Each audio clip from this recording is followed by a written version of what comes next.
আসসালামু আলাইকুম। সবাইকে শুভেচ্ছা এবং অভিনন্দন। সম্মানিত দর্শক, মামলা মোকদ্দমা আমরা আসলে কেউই কাম্য করি না যে মামলা করা লাগুক, কিন্তু বাধ্য হয়ে আমরা মামলার দিকে আগাই। কিন্তু সেই মামলাটি যদি একটি ভুল আদালতে করে ফেলি, তাহলে আমাদের কী ধরনের সর্বনাশ হতে পারে।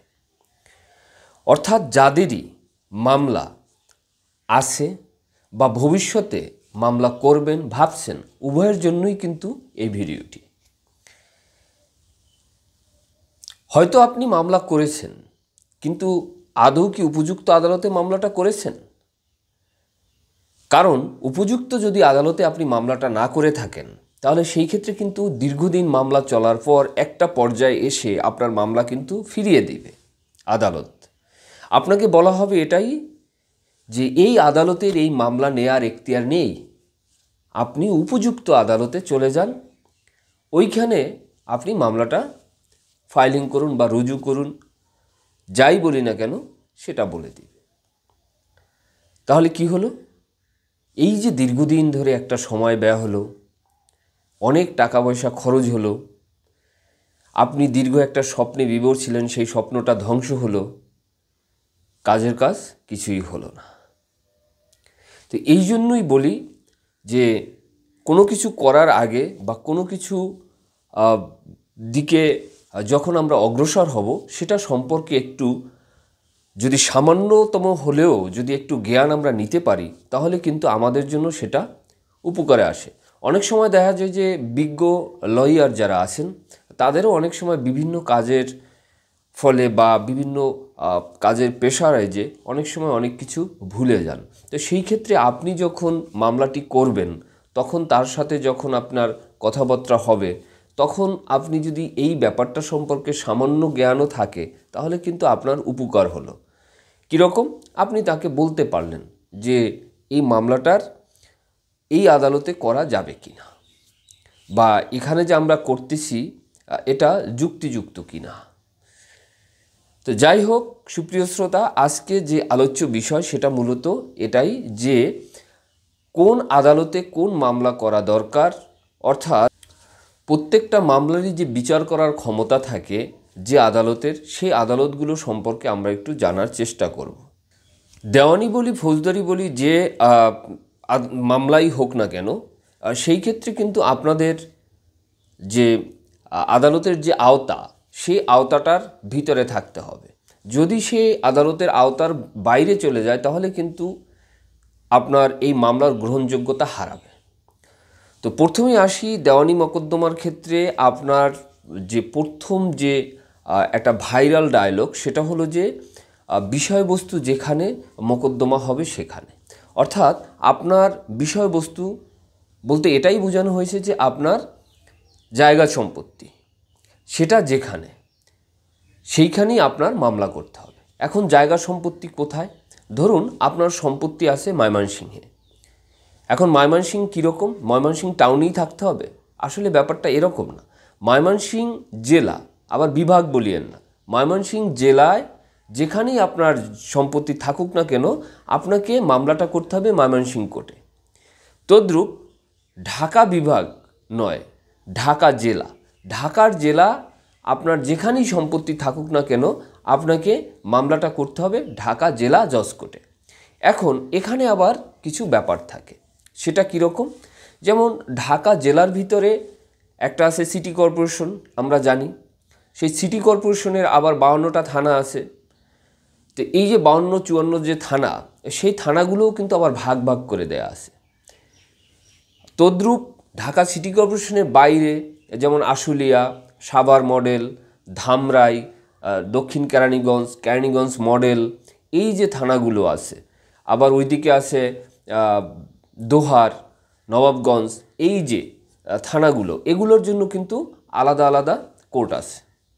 তো অনেকেই আমরা যারা ঢাকার বাইরে বলতে ঢাকা জেলার বাইরে, তারা কিন্তু আমরা এরকম জানি যে নবাবগঞ্জ কোর্ট, মানে নবাবগঞ্জ উপজেলার যে কোর্টটা সেটাকে বলানো হচ্ছে। তদ্রূপ Savar court, Dhamrai court, Keraniganj court, এরকম আলাদা আলাদা কোর্ট আছে।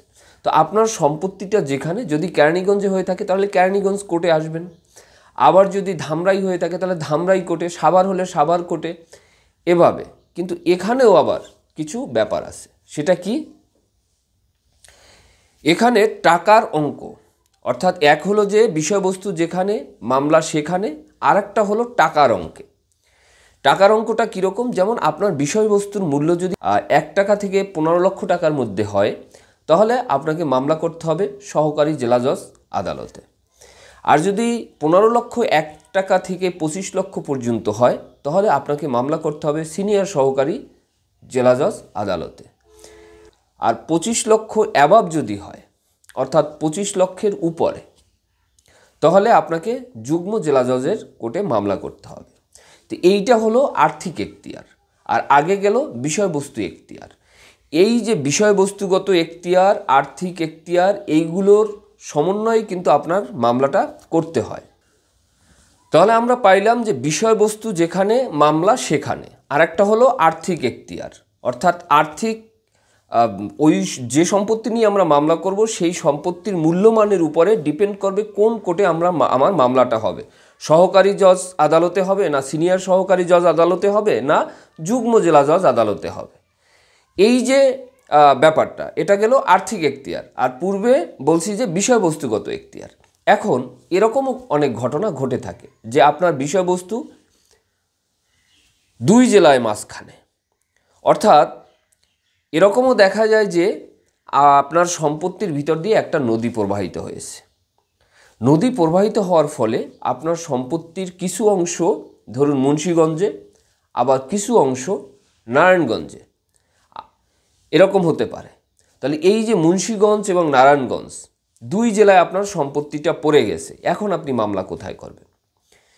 এই ক্ষেত্রে আপনি মুন্সিগঞ্জ অথবা নারায়ণগঞ্জ যে কোনো একটা জেলায় আপনি মামলা করতে পারবেন।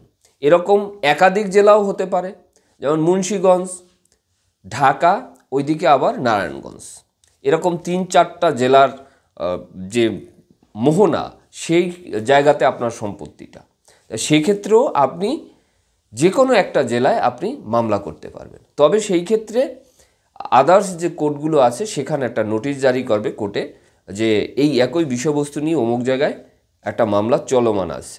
তো যাই হোক, তাহলে আমরা জানলাম কি?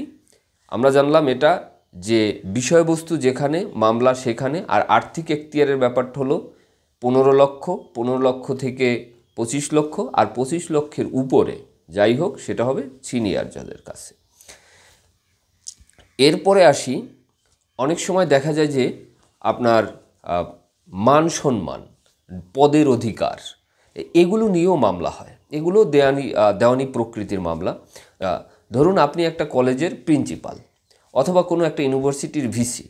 এখন আপনার যে পদ, সেই পদটি নিয়ে একটা বিতর্ক সৃষ্টি হলো এবং আপনাকে পদচ্যুত করা হলো। তখন আপনি কি করবেন? অবশ্যই আপনি বসে থাকবেন না, আপনি আইনিভাবে লড়বেন। তা সেই ক্ষেত্রে কিন্তু আপনার এই যেই পদটা, সেটা নিয়ে আপনি মামলা করতে পারেন। এখন এই মামলাটা আপনি কোথায় করবেন? আপনি এই মামলাটা করবেন যেখানে কারণ উদ্ভব হবে সেখানেও করতে পারেন, অথবা আপনি যেখানে বসবাস করেন সেখানেও আপনি এই মামলাটা করতে পারেন। আবার ফৌজদারির ক্ষেত্রে দেখা যায় যে একাধিক জেলায় দুর্ঘটনা ঘটেছে। ধরুন একটা চলন্ত গাড়ি ঢাকা থেকে কক্সবাজারের উদ্দেশ্যে রওনা হলো। এখন ঢাকা থেকে কক্সবাজার পর্যন্ত যেতে আমরা জানি যে বেশ কয়েকটি জেলা উপর দিয়ে যেতে হয়। ঢাকা, এরপরে কুমিল্লা, এরপরে ফেনী, চট্টগ্রাম, এরপর কক্সবাজার। তো এই যে জেলাগুলো, ঘটনাটা যদি এরকম হয় যে ডাকাতগুলো ঢাকা থেকে উঠছে, তারা কুমিল্লা থেকে ডাকাতি শুরু করছে, ফেনীর উপর দিয়ে কক্সবাজার গেছে, তো এই যে জেলাগুলো, এই জেলাগুলোর যে কোনো একটা জেলায় আপনি এই মামলা করতে পারবেন। অথবা যাদেরকে ইনভলভ করে আপনি মামলাটা করবেন, অর্থাৎ যাদের বিরুদ্ধে আপনি মামলাটা করতেছেন, সেই যে আসামিগুলো, তাদের যে বাড়ি, সেই যে কোনো একজনের বাড়ি যদি আপনি ফাইন্ড আউট করতে পারেন, তাহলে ওই ঠিকানায় আপনি মামলা করতে পারবেন। তো এইগুলো হলো যে আপনার জুরিসডিকশন বা এখতিয়ার, অর্থাৎ মামলা নেওয়ার এখতিয়ার, কোথায় মামলাটা করা যাবে বা কোন আদালত আপনার মামলাটা গ্রহণ করতে পারবে সেগুলো।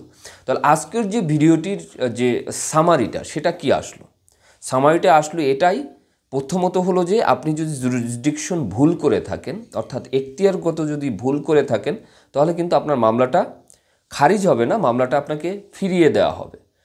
তখন আপনি কি করতে হবে, যে যেটার জুরিসডিকশন অনুযায়ী আছে, অর্থাৎ এখতিয়ার আছে যে আদালতের মামলা নেওয়ার, সেই আদালতে আপনার যেতে হবে। তাহলে আপনি একটা দীর্ঘ ঝামেলায় পড়লেন। আর এই ঝামেলাটা এড়ানোর জন্যই কিন্তু আজকে এই ভিডিওটি, যে জুরিসডিকশন যেখানে আপনার মামলাটা সেখানে করতে হবে।